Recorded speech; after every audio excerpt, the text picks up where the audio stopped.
March 2020. Grocery store shelves across America sit empty for the first time since the Second World War. Banks remain open, ATMs function, credit cards swipe without issue. But in rural communities from Montana to Tennessee, a different kind of rush is happening in the shadows. Coin dealers report record sales.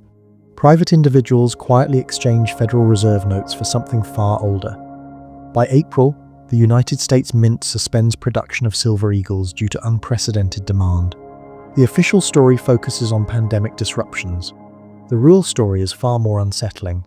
Millions of Americans, many of them preppers who had been dismissed as paranoid for decades, suddenly seem less crazy. They had been preparing for something most people refuse to imagine. And silver, not gold, sits at the center of their strategy. Not because they believe it will make them rich, but because they understand something about money that the average citizen has been conditioned to forget. Here was the uncomfortable truth that financial institutions do not want widely discussed. The system we call money is not a store of value. It is a network of promises, and those promises require something increasingly fragile to function. Trust. Trust in banks, trust in governments, trust in the electrical grid that keeps digital ledgers running. Preppers do not hoard silver because they believe civilization will collapse tomorrow. They hoard silver because they understand that trust, once broken, cannot be restored overnight. And when it breaks, even for a few weeks, something tangible must fill the gap. If you find these kinds of hidden financial insights valuable, take a moment to subscribe and drop a like. It helps this channel continue to uncover what the mainstream rarely discusses. Now, let me ask you something.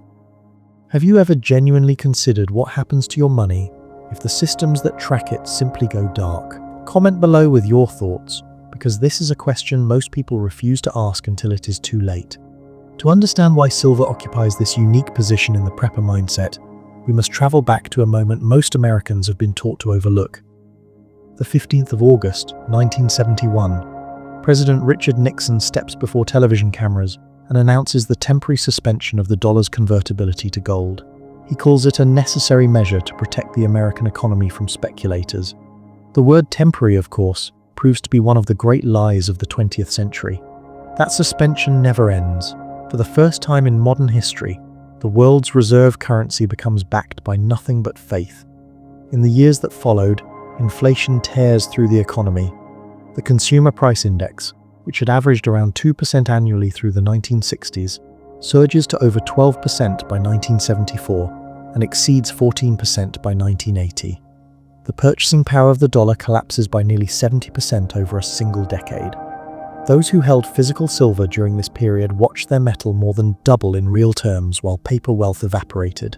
But it was not just inflation that educated the prepper movement. It was the response to inflation. Federal Reserve Chairman Paul Volcker raises interest rates to nearly 20% to break the inflationary spiral. This works, but the cost is severe recession, mass unemployment, and the destruction of entire industries. What the preppers observed in real time was a lesson that would echo through the decades.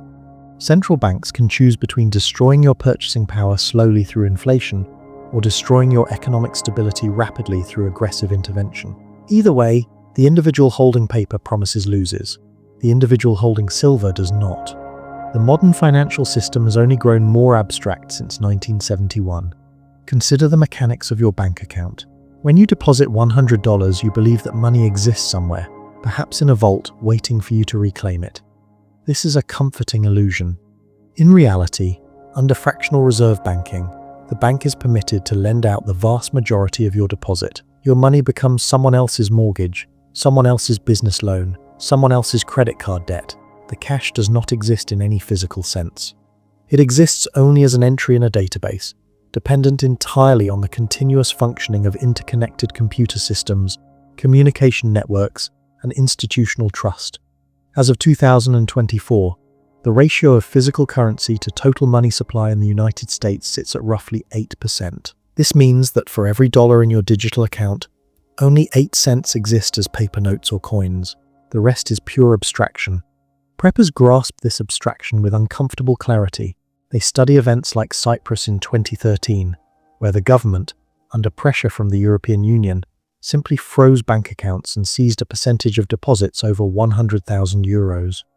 Not through taxation, not through legislation debated in Parliament, through overnight decree. Ordinary citizens who believed their money was safe woke up to discover that safety was an illusion. Or consider Greece in 2015, where capital controls limited ATM withdrawals to €60 per day for weeks. Lines stretched around the block, businesses closed. People who had spent their entire lives trusting the system found themselves unable to access their own wealth. These are not hypotheticals from science fiction. These are documented events in developed nations within the past decade. And then there is the invisible hand that concerns preppers above all others, the push towards central bank digital currencies. As of 2024, over 130 nations representing 98% of global GDP are actively researching or piloting CBDCs. The United States Federal Reserve has published extensive papers on a potential digital dollar. The official narrative emphasizes efficiency, financial inclusion, and modernization. The prepper reads these same papers and sees something different. They see programmable money, money that can be frozen, traced, or even programmed to expire. Money that cannot function if you are disconnected from the digital grid. Money that gives central authorities unprecedented control over individual transactions. In a world of CBDCs, there is no cash withdrawal during a crisis. There is no privacy in purchases. There is no functioning economy if the servers go down. Silver offers something that no digital currency can replicate: physical possession without counterparty risk. When you hold a silver coin, no institution stands between you and its value. No government can delete it from a database. No hacker can drain it from your account. No bank failure can make it vanish. This is the reason preppers choose silver over gold. Gold is dense value, difficult to spend in small increments, easily confiscated due to its visibility, and historically subject to government seizure, as occurred in the United States in 1933, when Executive Order 6102 required citizens to surrender their gold. Silver, by contrast, offers divisibility. A single 1-ounce coin can be exchanged for groceries, fuel, or medicine in a disrupted economy. It is common enough to avoid drawing attention but valuable enough to retain purchasing power. The industrial reality of silver adds another dimension to the prepper calculus. Unlike gold, which sits primarily in vaults and jewelry, silver is consumed. It is essential to solar panels, electronics, medical devices, and thousands of industrial applications. Global silver demand in 2023 reached approximately 1.2 billion ounces, while mine production delivered only around 820 million ounces. This structural deficit, now persistent for 3 consecutive years, slowly drains above-ground stockpiles. The preppers tracking these figures understand that scarcity is not a possibility but a trajectory.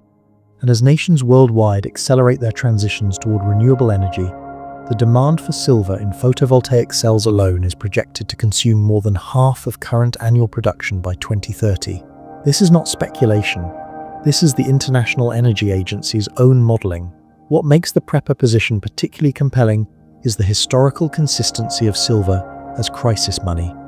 During the Weimar hyperinflation of 1920s Germany, those holding precious metals could purchase entire apartment buildings for the price of a few ounces. During the Argentine economic collapse of 2001, citizens who had converted pesos to physical assets preserved wealth, while the currency lost 75% of its value overnight. During the Zimbabwe hyperinflation that peaked in 2008, where prices doubled every 24 hours, those with foreign currency or precious metals survived, while the national currency became literally worthless. The pattern is unmistakable. When monetary systems fail, tangible assets fill the void. And silver, throughout 5,000 years of human commerce, has never once gone to zero. The modern American faces a financial landscape unlike any previous generation. National debt exceeds $34 trillion, a figure so vast it has lost practical meaning. Interest payments on that debt now consume more of the federal budget than defense spending for the first time in history.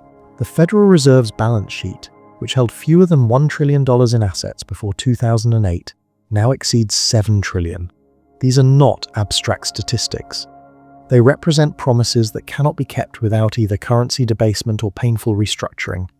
The preppers studying these figures do not see conspiracy. They see mathematics. And mathematics does not negotiate. The future unfolds along predictable lines. Central banks will continue debasing currencies because the alternative, genuine fiscal discipline, is politically impossible. Digital systems will grow more integrated, more surveilled, and more vulnerable to both technological failure and governmental overreach. The cashless society, once theoretical, now approaches practical implementation in nations like Sweden and China.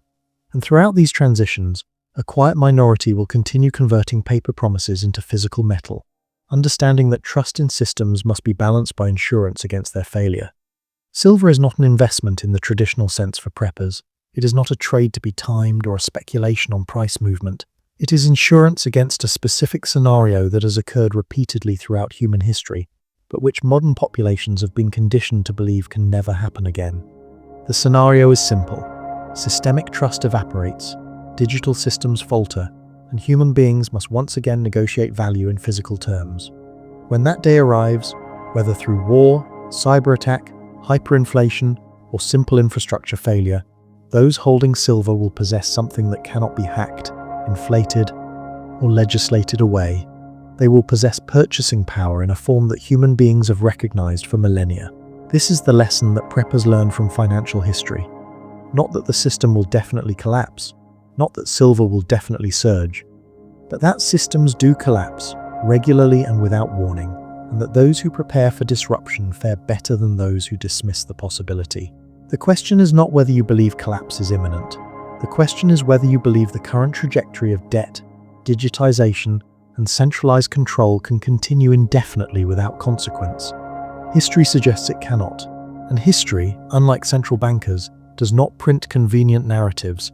The humble silver coin sits in basements and safes across America tonight, waiting. Its holders do not expect apocalypse. They expect disruption. They expect the same fragility that has defined every fiat currency system eventually to manifest in the world's reserve currency. And when that day arrives, they intend to remain solvent while others rediscover what money truly means. Perhaps they are wrong. Perhaps the system is more resilient than history suggests. But consider the alternative, placing complete faith in institutions that have repeatedly demonstrated their willingness to sacrifice individual stability for systemic preservation. Preppers made their choice long ago. The only question remaining is whether you have made yours.